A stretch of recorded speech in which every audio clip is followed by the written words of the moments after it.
Welcome to the Tao of Pizza, where we feature top logistics leaders, entrepreneurs, and supply chain innovators and share their inspiring stories with a holistic twist. Mark Hiddleson here, host of the Tao Pizza podcast, where I talk with top industry innovators in the warehousing, logistics, and supply chain industry with a holistic twist.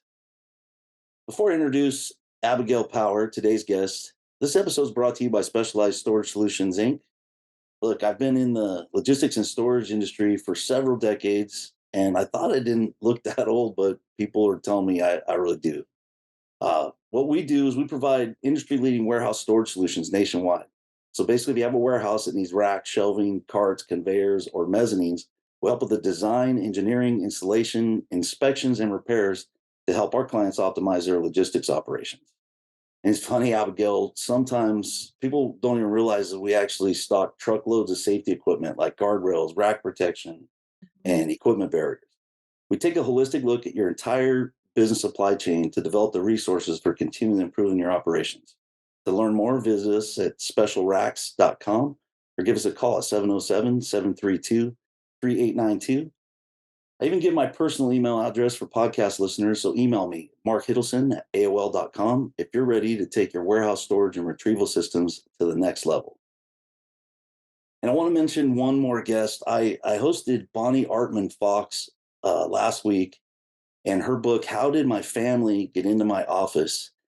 We had a great conversation about her book, An Amazing Boss Whisperer Coaching Business. So check out that episode. And it'll kind of relate to today's, and that's why I wanted to mention Bonnie's, because we're going to talk about family. Today, we're joined by Abigail Power. And Abigail is a third-generation sales and marketing manager at Sierra Pacific Warehouse Group, which is an independent, family-run warehouse company in the Central Valley of California. They deliver supply chain and logistics services, including third-party warehousing, custom packaging solutions, and a full-service location for club and retail packaging.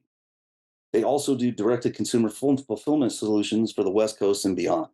Abigail graduated from UC Berkeley and now lives in Modesto, California with her husband, Harrison, and rescue dog, Truman. Abigail, welcome to the Tao Pizza. Hello, thank you so much. It's great to have you.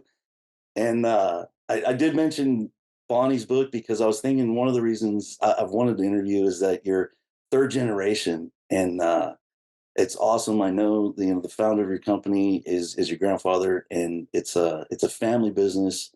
And I've modeled a lot of things off our family. We only have a second generation, and so I look at you as I see you as kind of a visionary leader, and I'm hoping our kids and our kids do kind of have the same approach to business. So thank you for joining me. Of course, thank you so much for having me. Yeah, I mean, I'm only 5 years into it at this point, but I'm just now starting to get the hang of the family dynamic and, how I can, best, lead the company forward. Yeah. And there's a lot of opportunities, this business. And another reason we just attended a ProMat, which is an industry, it's all the latest technology of this industry. So you got to see everything. And even I've been in this industry for almost 30 years, and I'm always blown away when I see what people are doing in warehouses, and there's so many different solutions, and what we notice there's somebody does everything, and what our business has always been about is relationships, because I think there's a lot to learn when it comes to new technology. So what were some of the things you saw? I'd love to hear your perspective just from ProMat. What are some things that stood out for you? Yeah, I think one of the things at ProMat that I was kind of surprised by was Sierra Pacific primarily focuses on food storage and distribution. And it was interesting seeing solutions and storage for, Amazon fulfillment kind of things where there's, pens and papers and packets and a lot of like non-food items, which is different for me because we are so used to like the crazy detail of lot batch control and like physical checks and like really making sure that like hold placards are on all the items and really making sure that the food safety is the priority. So I think I was a little surprised at, okay, this works on a corrugate program, but can it work for, the food high importance items that are consumer facing. So that was interesting just to kind of see like, okay, this is how it works for, drums of, acid, but how would it work when it comes to like actual like cases of tuna or tomato paste bins? One thing about Sierra Pacific is that because we're a food warehouse, we have a lot of different items and they're not all consistent. So that's another thing that I saw was, yeah, it's great when you're taking box A and box B and they're the same dimensions, same weight, and they can kind of go 1 to 2, 1 to 2, but we've got a lot of case pick and, trickier things. So, I mean, I was shocked and amazed to see what was there, but I'm curious to see how it will actually apply in our warehouses and if it's something that's feasible for, independent smaller companies to integrate, because a lot of those places where their booths were like 10 stations wide, right? They took up half the aisle. So there's some big people that are investing in a lot of cool tech. I'm just not sure where we're going to fit into it right now. Yeah. Yeah, and I think there is so much. One of the reasons I go to that, because I deal with there's a lot of innovation that can happen before you get to that level. And you and I worked on a project. I don't know if you remember this, but we went to it was during the pandemic. I wanted to bring this up, the trip where Murphy on looked it the up. flight. Yeah, and he said in order to do COVID rules, we have to get in and get out in 24 hours with testing and everything else. And I remember it was a meeting. We wanted to look into an operation on the West Coast or East Coast, and basically duplicate it on the West Coast. Is that right? Do I have it right? Is that what we were doing there? It was 24 hours. So that program was a direct to consumer fulfillment. So that was basically like we're taking the master pallet cases and reading someone's order and essentially grocery shopping for them and putting it in a box. So we had a fulfillment center in Stockton that did it all in there was rack positions and then there were bays where there was a conveyor belt essentially where you picked to the box and you sent it along and then people just took the box and passed it down. So we had you come because we're like, okay, we're going to need to create this rack situation with the bays. That's, the height of the product, everything. So we had this all mapped up in our head. And then we get to the place on the East Coast. They don't use any kind of racks. They just have all the product like all over not on the floor, but like they've got it spread out and each shopper or picker is walking around the warehouse all the time trying to, pick and pack the order to, to ship it out to the consumer. And we looked at it and we're like, they must be wasting so much time walking around. Like it would make more sense for everything to come to them. So you and I kind of came up with a middle ground of it where we had rolling racks that had the product where they were picking it to order and it wasn't all on this conveyor belt, but we could push that rack back into the freezer so it could stay frozen, come on out, and we could have large quantities of food, being moved in and out, but it was closer to the pickers themselves so that they didn't have to, walk so far in between. So I think that was like one of the biggest kind of paradigm shifts was going into it with, okay, we're going to build this facility. It's going to look exactly how it is in Stockton. We're going to do it the same way. But the people on the East Coast were doing like 10,000 boxes a day with that, procedure. So we kind of were like, I don't know if this is for us, but we kind of found a hybrid together to, use what we knew worked and then, try some new ideas as well. So I think we found a good spot at the end of it though. So we did. So that's what I mean. It's low hanging fruit but it was a partnership because there were things we tried and the carts, there were ways in which the carts failed miserably. Because it was like that corner just kept dipping. And the corners would cave because it was a lot of weight, or we didn't realize like they're not gingerly pushing this cart and making sure it's like they got a job to do. So it wasn't unscathed, and I think that's one of the things. But it's a similar technology that I've seen, and it's funny. One company came up with it. I think Kiva was what it was called, but it was a automation where robots move the shelves to the people. So I was basically using that concept and saying, well, you can do that because the challenge was the orders had to be in the freezer and then you pull it out to pick it. So you wanted to limit the time. And also you had time that you could set everything up ahead of time and then roll it out, or instead you'd have to bring out a pallet of everything the way they were doing. So we did do the hybrid and stuff did get messed up. So that's why I want to say thank you for being willing to fail. And that's kind of what it takes. Before you automate, before you go to a fully automated system, I think that was a cool, like you said, it was a hybrid of going, well, this is the idea. Mhm. Bring the work to the workers instead of spreading it all out, and just walking around. I mean, but you're right, it did work. And I thought it was a great team effort. I love the way you took notes. I was fine. At one Mhm. point, I thought, like, I should be taking better notes. And then I looked over and you had like a whole page. And I was like, well, I'll take pictures and she's got notes and Mhm. we'll combine forces. Well, that was also a really interesting time of where I was within the company because I started um, in October 2019. So everything was hunky dory. Everyone's like, "Oh, like our warehouse is so fun. The office is so lively. We've got a great team." So I start up like all excited for this new adventure, this great new opportunity to be a part of the family business. And then 3 months later, we're in complete lockdown, navigating, a pandemic, not knowing what to do. My husband's the safety manager, so he was just, concerned, with all the daily reporting, and so it really, really, I dove into it kind of head first. And a week after the pandemic started, my dad, our CEO, came up to my cubicle and he's like, I think we're going to start direct to consumer fulfillment because people are going to need their stuff shipped to their house. And I was like, oh, okay, sure. I'm still learning how the warehouse side of things works. Um, I wonder how this is going to happen. But I learned everything backwards, right? I learned from the consumer facing side what they want to see, and then learned the lot components of warehousing and, forklift operations, all that good stuff. So I learned from it backwards. But when we went to the East Coast, I was still not confident, I guess, making my voice heard about how I felt about things because I didn't feel like I had the authority to say anything because I was so new. So I think a lot of that like really diligent note taking was just a reflection of me like letting, my dad represent the company, letting everyone else speak so I could like absorb everything. That's not to say that I'm not opinionated because I know I am, but I think that it was something that I was just kind of getting my bearings of what I didn't understand it fully. And I am really grateful for that opportunity. Sometimes I was miserable working in the freezers, making that program happen, but it really made me learn everything. And I'm still learning a lot. I don't know everything. I'm You, still, really new, but I was able to learn a lot more by actually doing it as opposed to just coming in and being like, great, this is how it works. So it was an interesting year or three to say the least. Yeah.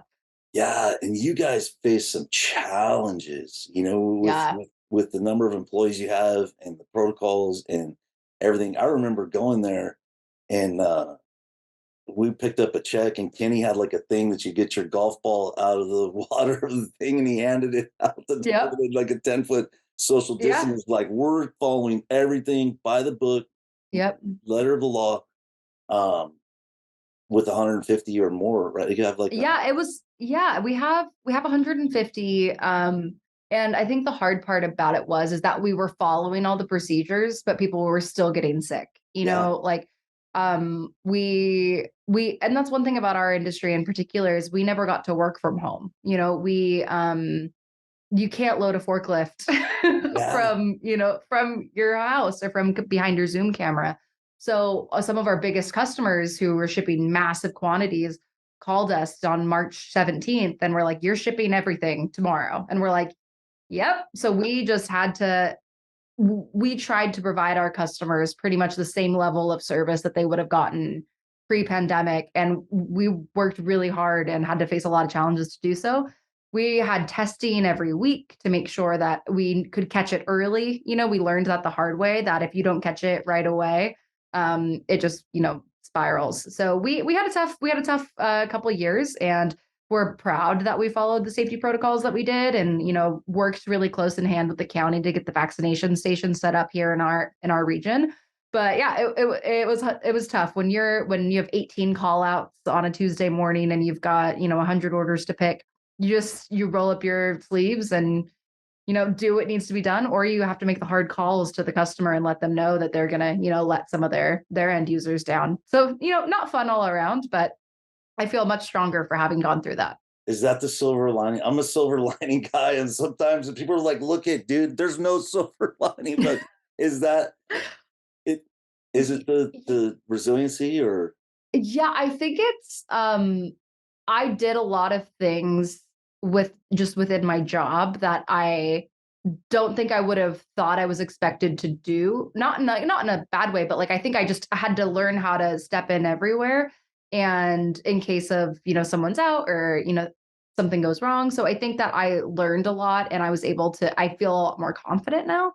So I guess it's a form of resiliency, but I think it's also just, getting a crash course and feeling more confident from having that crash course, being able to be like, hey, I don't know if that's a great idea, or like maybe because we did it this way before, it failed miserably, and just kind of being like a reminding of like having more experience and anecdotal, stories to share.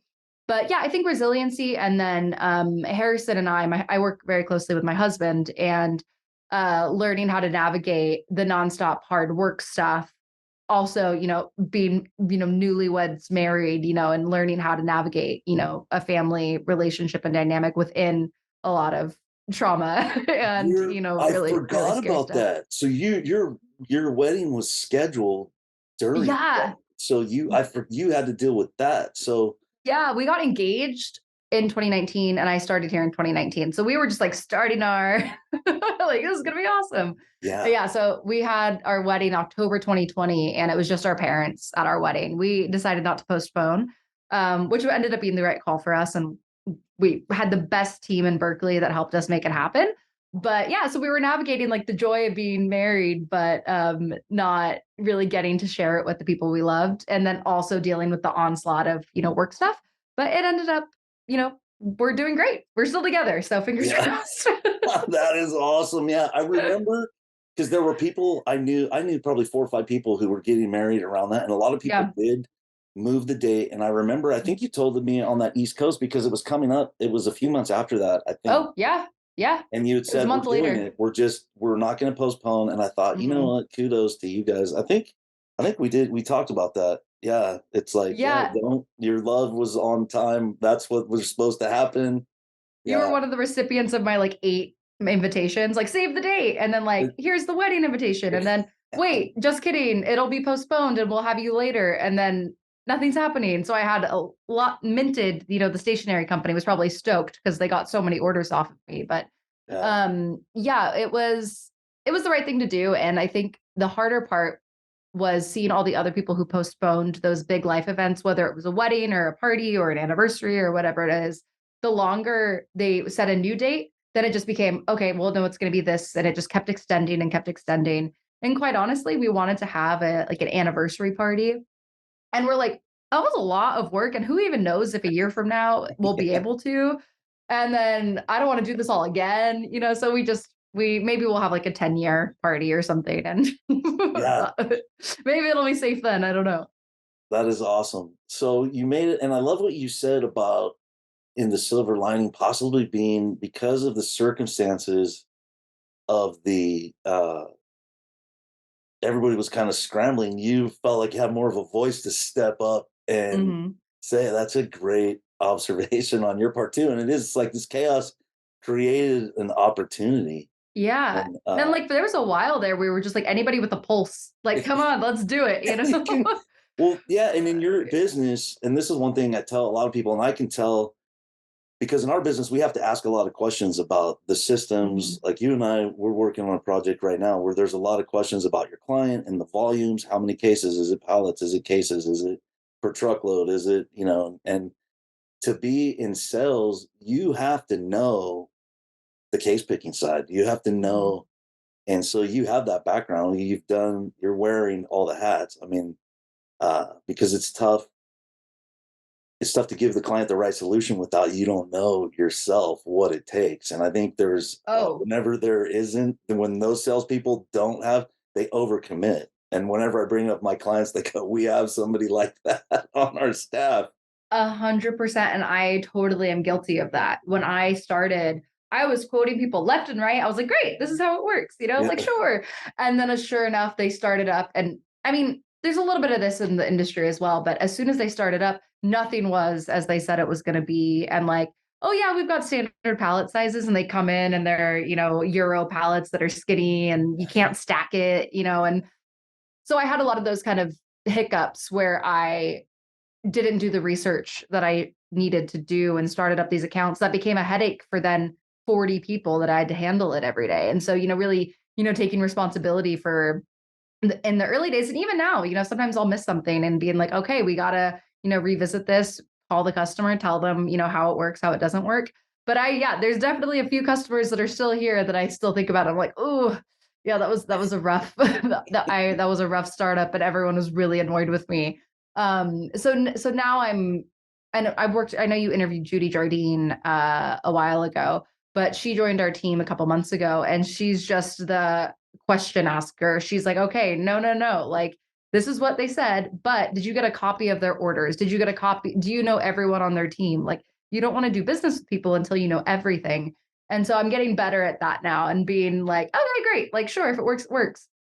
It also helps that we are very full right now at a lot of our facilities. So my sales gig, for lack of a better term, is much more on marketing to our current customers and making sure that they're happy, not so much going out for new customers.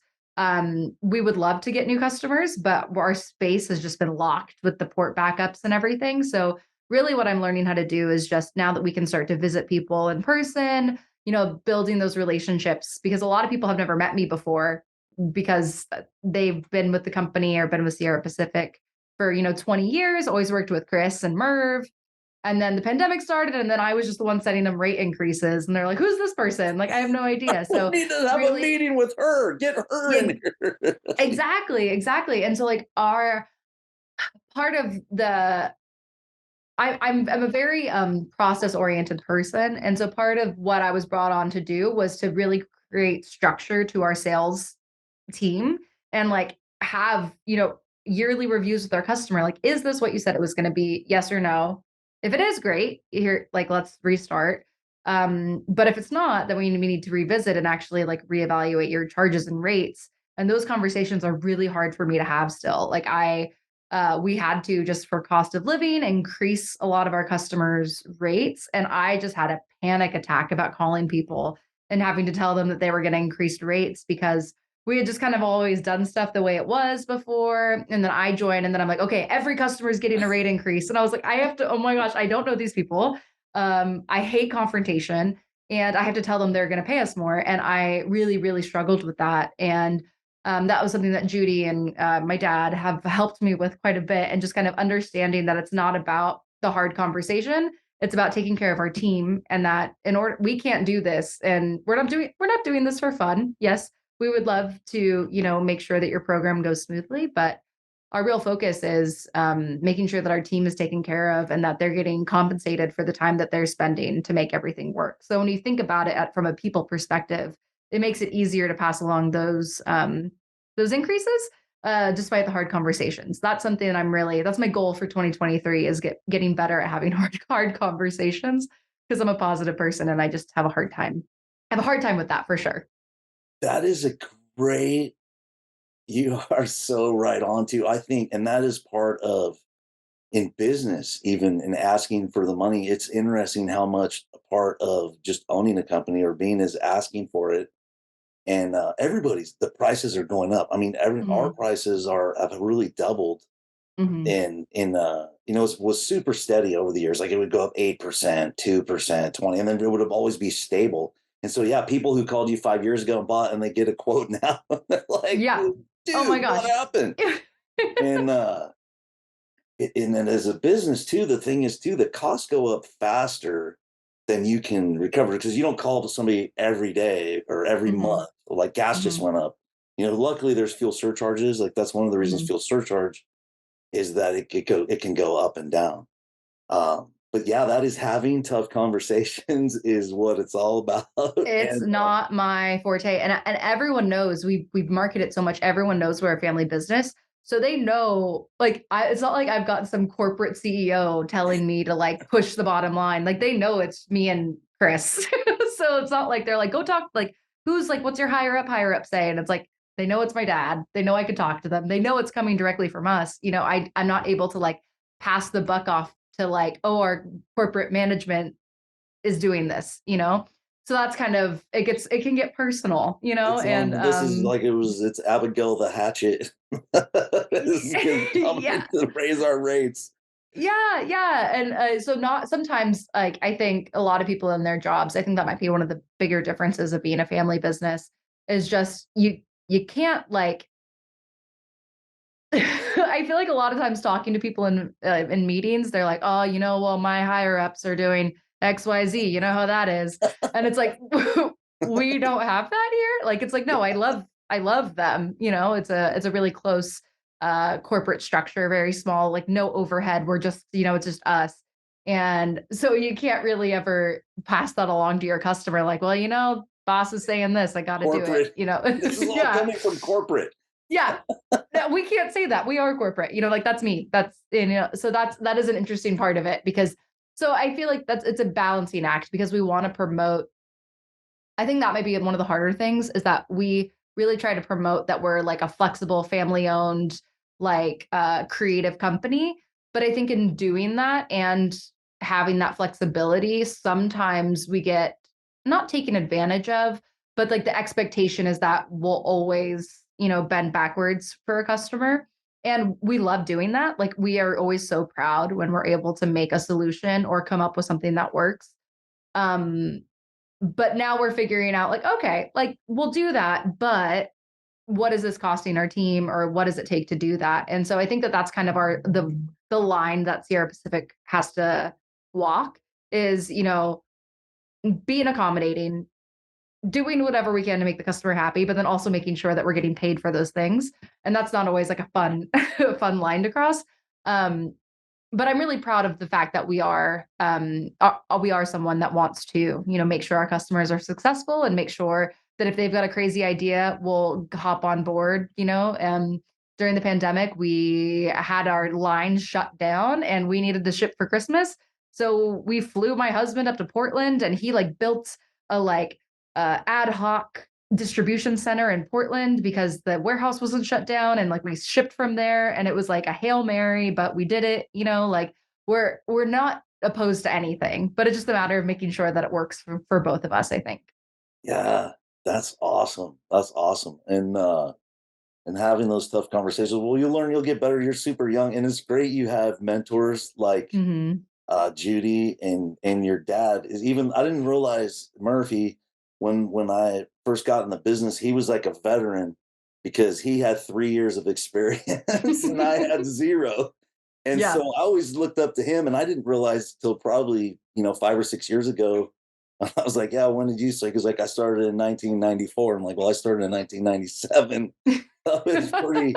We were pretty close, but those Hmm. relationships and he was a customer. I want to share this about we built our business around clients because you have special needs. Like you have special needs. You're a special needs client. Well, it wasn't I'll that take it. I'll take it. With that specific needs. We have specific specific needs. needs. And it is because a lot of times in third party warehousing and I was able to do some of these projects with Murphy because he would bring me one time. This was when the internet, and I thought the internet, he's like, "You've heard of the internet, right?" I'm like, "Oh yeah, that's where like people who are nerds about stuff share all their information about special thing, but like nobody else is using it." Again, Yeah, again, the horse people before the car, right? exactly. And You he know? would ask, I'm Yeah. going to ask you about that earlier. That was, Yeah. and he'd asked me for used equipment in a for a drive-in Mhm. rack and for a pushback rack. And I went to my boss and he goes, "Oh, you can't do that. The systems are too complicated. There's dimensions. Like we don't really know about it." And kind of like the corporate, like they don't do it at Yeah. corporate. He gave me the Yeah. corporate thing. So then I came in, I just relayed that to your dad. It's like, well, I asked somebody, they said, no, you basically can't do this. And he was said, well, do you know what the internet is? I'm like, well, yeah.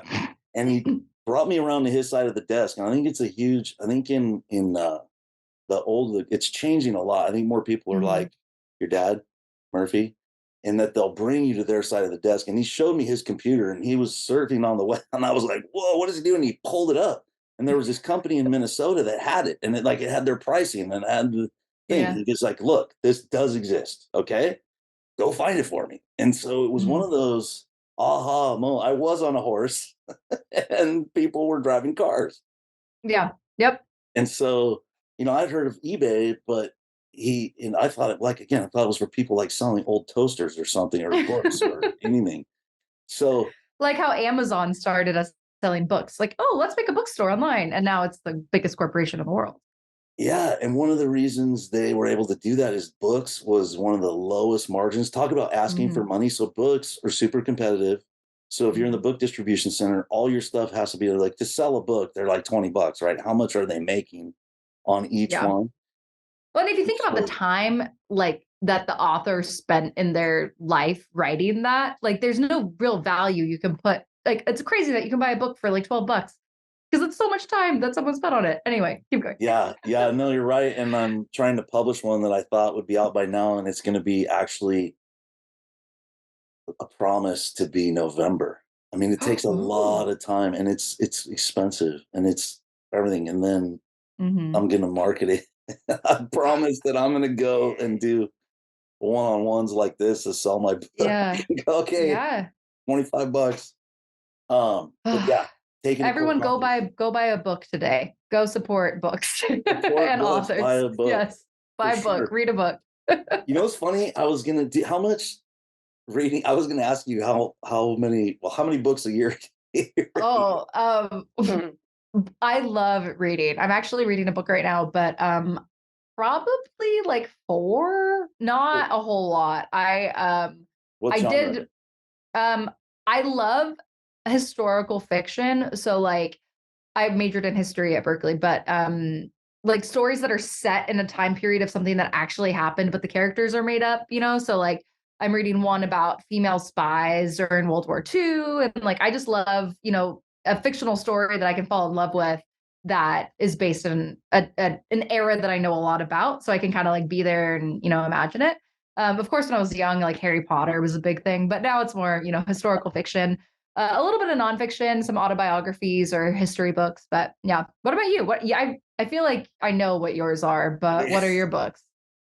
So would it be more fun for you to guess the I'm the guessing it's like spiritual, mental health, like figuring things out in a different perspective kind of books. I don't know. I would Oh, assume. that's a great one, and there is. It's funny. It was like no, but then I have is the way of joy. It's like right here Yeah. is Yeah, a that's guide to 100% what I think. an evolutionary process to awaken inspiration, focus intention, and manifest fulfillment. Exactly. No, That's what I meant to say. That was literally what was in my head. so you nailed it. And so it's funny. So in the last few years, and I don't know. I was thinking about you, and I was thinking about this, and like I was going to ask you because in the last few years, I've read books that are the classics. I call them the classics. It's not the classics Mhm. like Socrates and everything like that. Although I think that Like is a good Old Man and the Sea kind of stuff? kind of stuff. So I've read in the last couple years East of Eden, and Oh, it's so yep. it's a historical fiction, and I Is it? it but it's true. It's real people, but I mean he wrote it. It That's really that's Fitzgerald, right? it's Is it Steinbeck, I mean, it's Steinbeck, John Steinbeck, Steinbeck, Steinbeck. Yeah, yeah, and okay. so I got into So he wrote Steinbeck. historical fiction in the mid 20th century about what time period?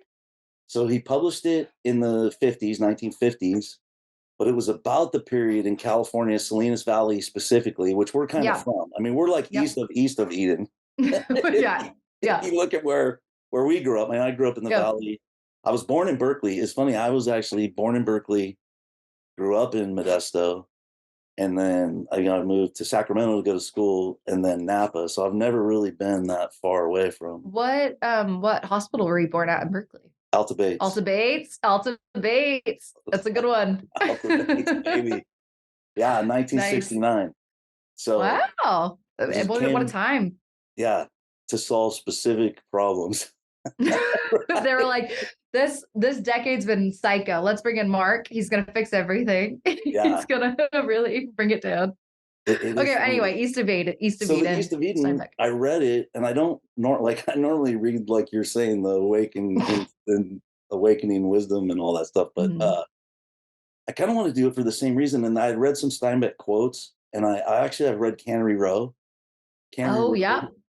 And the only reason I Mhm. read that is we went to Monterey. We didn't have reservations, my wife and I, one time. And they said, well, we have the Cannery Row room available. It's the last room, and it comes with a Mhm. copy of the book Cannery Row. And I was like, we'll take it. Sure, let's do it. So I read it, it was fascinating. Have you read of Mice and Men? I Of Mice and haven't. Men?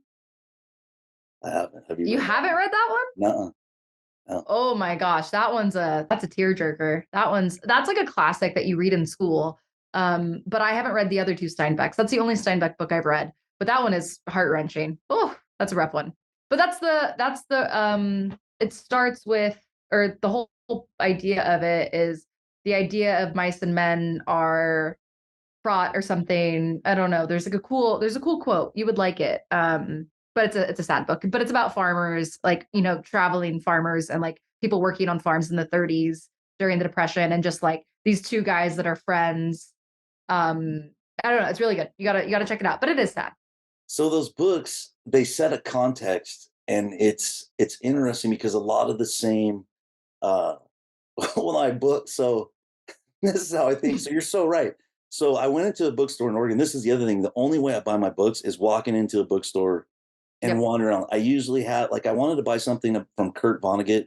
Is a book called Player Mm. Piano, and Mhm. it's about a fully automated America. And he wrote that in 1950, and Mhm. it's, or 52, or like early 50s, and it's scary how accurate his, like, his dystopia that gets created, because basically the robots take over, and he writes his fictional account in 1950.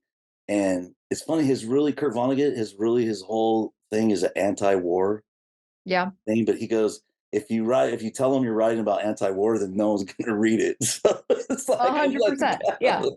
and Steinbeck's kind of the same way, is that it's really, even though you're telling all these stories, it's warnings about like too big a government. Or, so what I was going to buy, I wanted to buy a Steinbeck book, but I didn't want to, but they were selling the journal that he wrote while he was writing East of Eden. So Oh. I bought the journal. So I'm like, I just want to read what he was thinking, and everything else like that. Well, I accidentally knocked a copy of East of Eden off the thing, and it fell on the ground. And I was like, oh shit. And I picked it up, and it Picked was it up. kind of, the binding was a little jabbed and everything, but I kind of looked Yeah. over my shoulder and just put it back.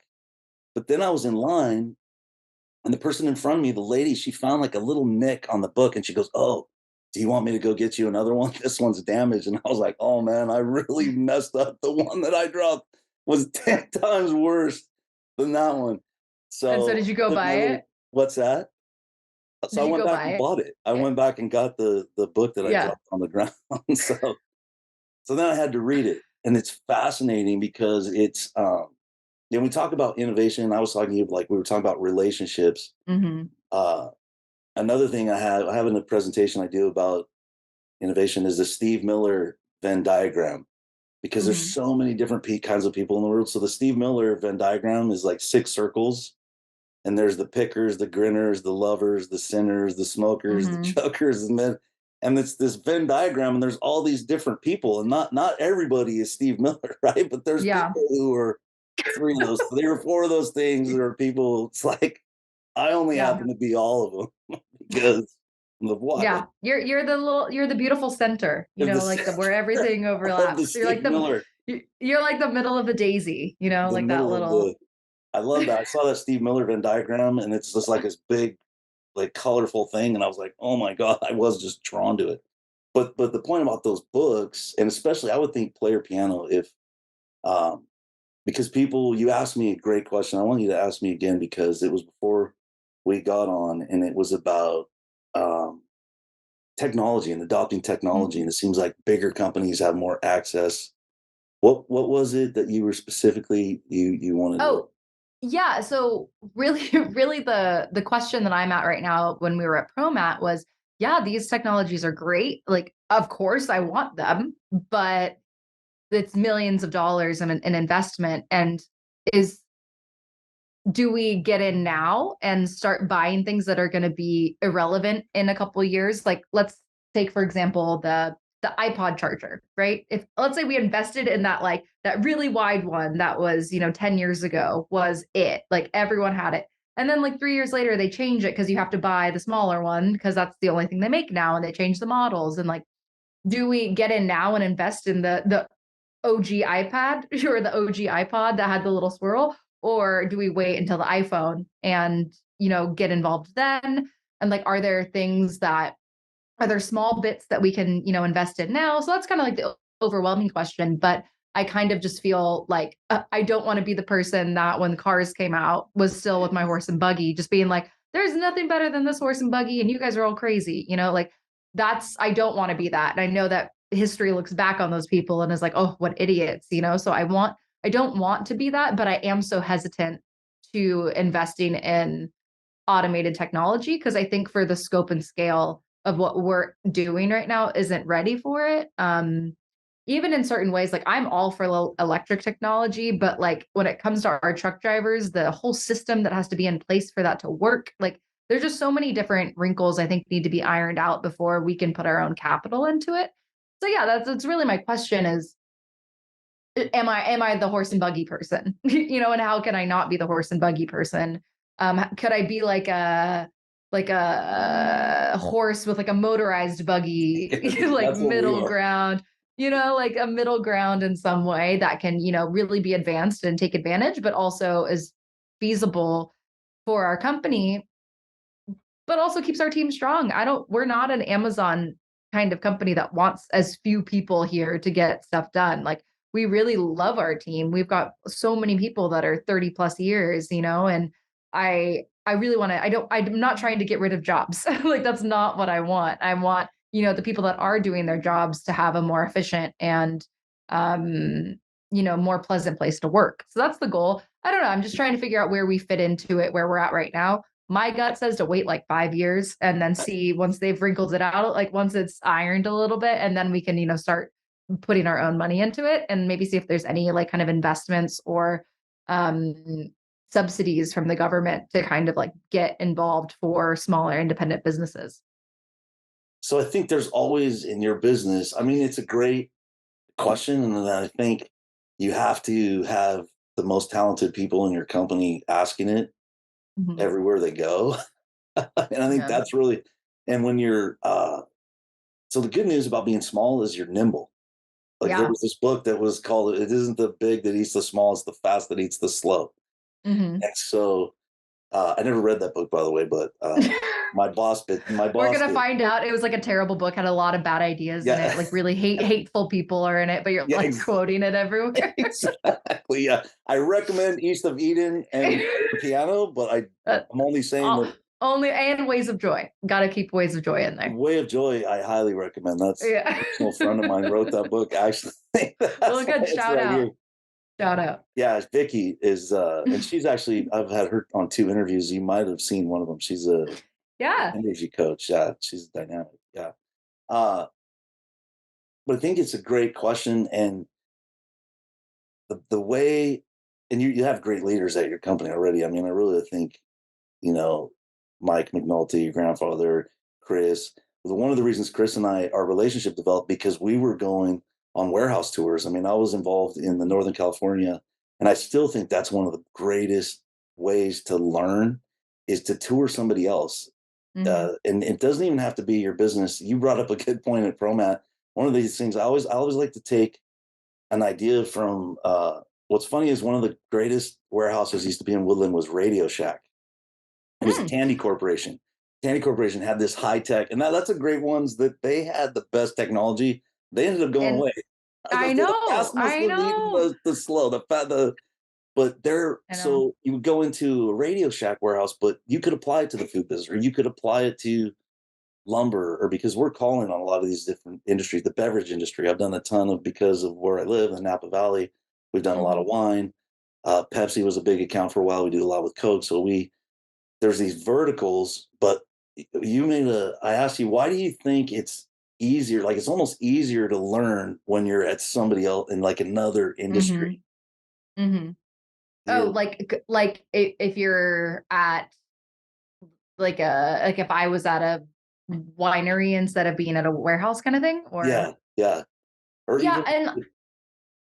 or just being in a different facility and seeing how they do things. Yeah. Just cross-disciplinary learning where you can apply things that seem totally, even if it's totally non-related, and then you can, wait a minute, you can apply that concept. I agree. And I think something that honestly is really great is sometimes you're at another facility or another warehouse and you're like, oh my gosh, I wish, ours looked like this or we had this. Other times you're like, we're amazing at what we do. And, and it comes back and you're able to like give feedback to the team. Like, this is something that you guys do so good. Like, we were just somewhere and we did not see safety protocols being followed, or, there was broken pallets everywhere or something. So it's like a double, it's both, you can get inspired by other facilities and learn and, see how they're doing things to improve your own processes. But then you can also be like, hey, we're actually not failing at everything we're doing. Because sometimes you feel that way. You're just like, oh, why is everything going wrong? And then sometimes when you're at those places, you're like, oh no, like we've got a good system. We're hard on ourselves. We want to improve. But these guys really, this is a mess, So it can go both ways. You can learn new stuff, but you can also give yourself a pat on the shoulder every once in a while for realizing that the systems you have in place are working. Yeah, and I'm gonna host some tours. I'm gonna find out what happened to work because they kind of went away and haven't come back. Like there was normally Mhm. we were hosting 4 tours a year locally. Like there'd be one in Tracy, there would be one. We did the Port of Yeah. Oakland was one of the last ones. And even when you go to the port, I mean, that was a great tour. Like nobody's running the Yeah. port, but then when you see what's happening in the port, it gives you a better idea of the bigger picture. Oh, okay, Yep. we're waiting for these containers, and we can see what it takes Hmm. for them And I before do they think, get to us. yeah, and I do think that's something that if we're looking at silver linings, I think um as far as the pandemic goes, I don't think anybody, including myself, really ever thought about the logistics supply chain. Like, I remember growing up and being like, I don't know what my dad does. Like, people make food and people store food. It's like before it goes to a grocery store was like all I really knew growing up. And I obviously benefited from it quite a bit. I'm very lucky to be a part of this business. But the pandemic really shed light on like, oh, like that's how we get our goods, and like the importance of, warehouses and the value of the trucking industry and the value of, the containers in the port and how everything works. And I think people really had that have a direct impact and hit on their life, whether that's good or bad, obviously most often bad for shortages and stuff like that. But I think that it really highlighted what we do and brought it to the attention. And I've seen just last week, I don't know, have you been to the Patterson Logistics Training Center? I have. It is so cool. I just Yeah. went for the first time, and there were so many students that I met that were like, I'm so interested in supply chain. Like, I just think this is so fascinating. Like, I want to make sure that shelves are stocked and things are good to go.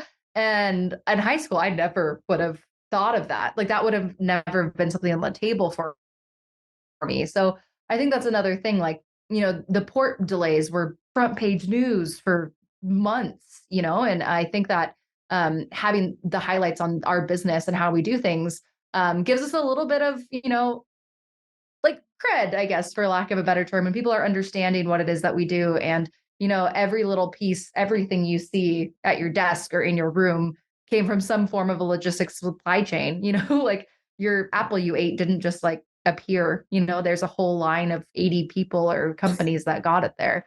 Um, so yeah, I haven't seen the port yet, but I have worked closely with it for the past Yeah. couple of years. Um, I know that there's complaints and pros and cons of the ports, obviously, but the technology there is next level. And their people and their Yeah. processes. And I love that Patterson facility. It's actually, I mean, I've known Judy Jardine for a long time, but when Yeah. we toured it, we actually toured it with work, the warehouse education. Yeah. They're the ones that Oh, toured it. okay. That makes And sense. Judy was there, and she was asking these questions. You were like, she had the questions. She was asking these high school students, and she was grilling them. It was like I was looking over there, like Judy, they're high school kids, but they were nailing it. Like she was. I'm looking over, like, really? You just asked them that, and they had all of the answers. I And was and floored. and she was giving Yeah. them like scenarios, like, okay, a customer calls in, and like we're doing.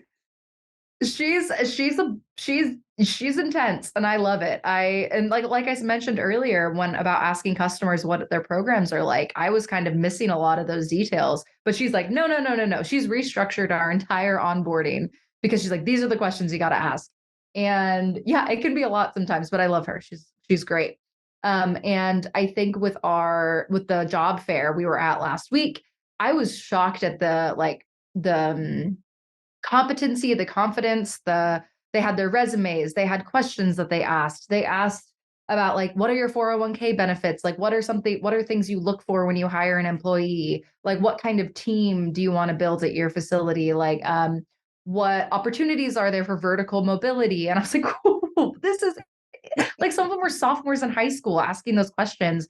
And Larry and the team there are doing Larry and Glenn are just building a really great infrastructure. And even if they don't do anything with supply chain, they've learned how to go into a job interview and learned how to present themselves. And I couldn't have been more impressed. It was very, very cool. And I have my friends majored in supply chain in college. Like, I just think that there's a whole generation of people coming into this industry that are going to bring a lot of cool ideas, a lot of inclusive ideas, which I think are really important, especially being a female in the industry, seeing more women that are coming in and, shaking up a man's world, for lack of a better term, as it's been for a long time. Yeah. Taking over. Yeah. No, It's you're great. right. Yeah. And so I'm really excited to see. And like, there were some women that I spoke with last week, and I was like, so what are you interested in? They're like, the warehouse side. Like, I want to be picking orders. I want to be checking orders. And I was so glad to see that, because in our industry, it still, unfortunately, is like warehousemen. That's literally the term in all of our agreements, is warehouse warehousemen. person. Yeah. Not warehouse person. If you look at all the history of warehousing, it's warehousemen and the office staff, the clerical, the ladies, right? It's like the ladies and the warehousemen. So I'm really excited to see that be, shaken up a little bit, and, women going in and, being leads on warehouse teams, and, men coming into the office space and being the clerical, proofing people, like having the roles switch so that it's not so boys' worlds, girls' worlds separated. I'm really looking forward to seeing that integrate more. And our corporate structure is really me, Dad, Harrison, Kenny, Michelle, Mike, right? But, of 6 people, 2 of us are women. And, I hope that that's not very common. And so it's exciting to see. And I hope that more of them, come up through the ranks, whether it's, wherever in the industry. It's really exciting. It is. And you're passionate about that. And I want to give a plug for the Dow Pizza, because I've had a lot of female. Yeah. So Nancy, I don't know if that says more about you or just the fact that you enjoy talking to ladies. it is. I would rather. It is. Well, but the thing is, none of it. I mean, it really isn't, because I've been lucky, and I guess for me, maybe it's because I've been open to it. I mean, I was surrounded by dynamic women by the time I was a really young man, and aunts, cousins. I mean, just leaders. They're all rock stars. I was thinking about. I was like, all my cousins are rock stars. That they're. But Nancy, her dad is 50-year industry veteran. She's second generation. Yeah. And she, there was actually an article written about her. I'm going to put a link to that article. Yeah. And in the article, when I read it was funny. I got really emotional when I read it, because I've known her for like 25 years. And like, I've seen her go through this, because it's a man's business, especially engineering. She's engineering, which is it's kind of like warehouse man. It's like, well, we're going to go to the engineer.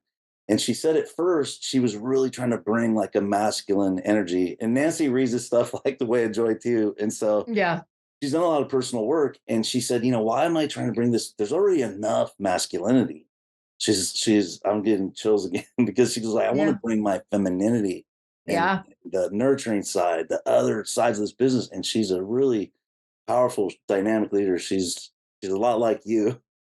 So, no, I agree. That's something that Judy says all the time. She's writing a book right now, and she's like, it's the truth about logistics, and it's going to be a huge hot pink high heel on the cover. She's like, I'm going femininity. It's something you can bring that others can't. And regardless of gender, bringing, just softness and hard lines when you need to, openness and understanding when you can as well, I think is really important. But yeah, why I think that's what makes it unique and makes you stand out, is being able to see other perspectives that aren't being talked about at the conference table, before everyone goes to have a whiskey and, golfs in the morning. Like, no more whiskey and golf. I'm out. Oh my, yeah, no. Oh my gosh. That is also kind of off topic, but something that I'm struggling with is that everyone freaking golfs. Like this whole office is pictures of golf pictures. And I'm not in, I don't like it. Like and so my dad is like, no, you really got to learn, because like so much business is done on the golf course. Like that's the place to be. And I'm just like, I don't know if I have 4 hours to not be working on other things. And so I'm trying to I'm in the middle spot right now of being stubborn about not wanting to get into it, but also realizing that you're left out of half the conference if you don't do the tournament. So I know it's technically an extracurricular activity, but it's something that I'm really trying to figure out. Do you golf? Are you a golfer? I'm terrible. And we even whenever we signed up for a country club, it was when we played tennis. Casey and I played tennis. Okay. And I had a client who wanted me to join their country club. It was kind of the same thing. Like, this is good for Yeah. business. It's the people you're Yeah. getting, it's the owners. And when we were doing our initial walkthrough, she asked me what her handicap is or what my handicap. And I said, I don't have one. And she laughed at me. She goes, I was like, I guess that's funny. I would be like, I don't know what that is. Like A handicap? What's I literally like I mean my whole family, like my grandfather lives on a golf course. I grew up like going around there, but I just over my head. So we actually did golf. We golfed last Saturday. I drove the cart and had a cocktail and kept score. Honestly, keeping score is important because people are sketchy on their like. I caught a couple of people saying they did it in 4, they did it in 3. You know, like so. I'll be the scorekeeper. I'll keep people honest. They'll know that my books are clean. I think it's a great business model. You know, like they'll see that my attention to detail is there. there? That's what I'll do. I'll be scorekeeper. That's how we'll get engaged in the sport. But as far as the masculinity and the norms and the trends, creating more inclusive activities for everyone to be involved with, like there's still all these like ladies luncheons and ladies teas at the events we go to, and it's great. It's an awesome networking opportunity, but it still kind of sucks that we have to do it, you know? So we'll see. Hopefully we see some good change and growth in the next couple of years. Yeah. And I promise I'll find some better networking opportunities because there's other Michelle Carroll. She's another one. She's been in this business for a long time. I've hosted her on the podcast, and she was a CSCMP. She hosted all the events. She did. So I had her on, but again, she was a rock star in the industry. We co-hosted events with work. Nancy, Judy is another one. So it's not like I just like visiting with beautiful women. Although I'm not complaining. No, neither am I. It's great. So I can't believe that we're funny. out of time. I want to ask you one more question. Is there any new technology you're using? Like we started using Slack this year, and it was something like I'm one of those guys too. Was like, well, I don't have time to learn a new thing, but it actually is super simple. And is there anything you're working with, either a podcast you're listening to or a new technology, something simple that you're using that you weren't using a couple years ago? Something that we're using that we weren't using a couple of years ago.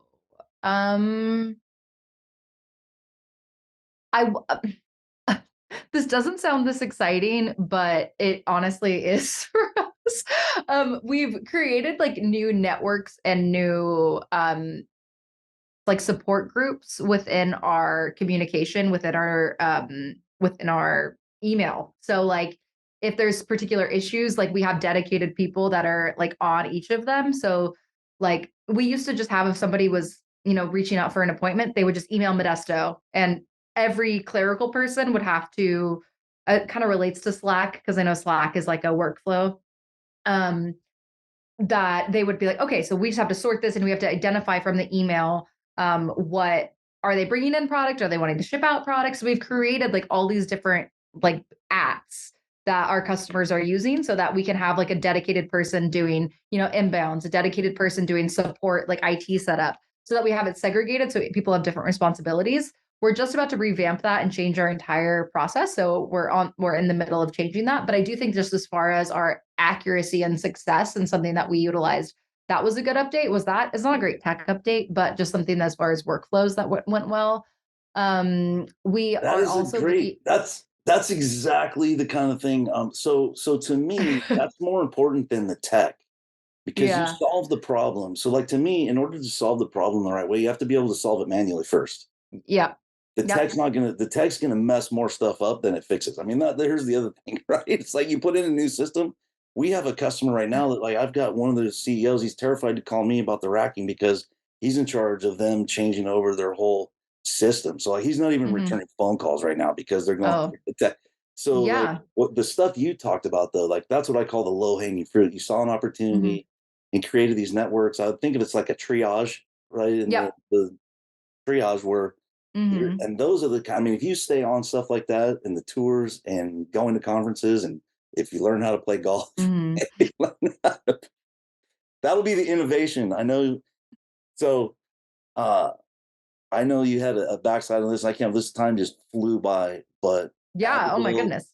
Power, you are a dynamic leader, Thank you. young, smart, a lot of energy. I love having you. Thank you. Thank you for joining us. Of course, of course. And I couldn't be happier to talk to you. We always have the best conversations. Yeah. And I love hearing your perspective on things. I know that we have very similar opinions on lots of things, different opinions on others, but I think that we always have fun. And, Yeah. Mark will always have Paris. We'll always have Paris. We'll always have Paris.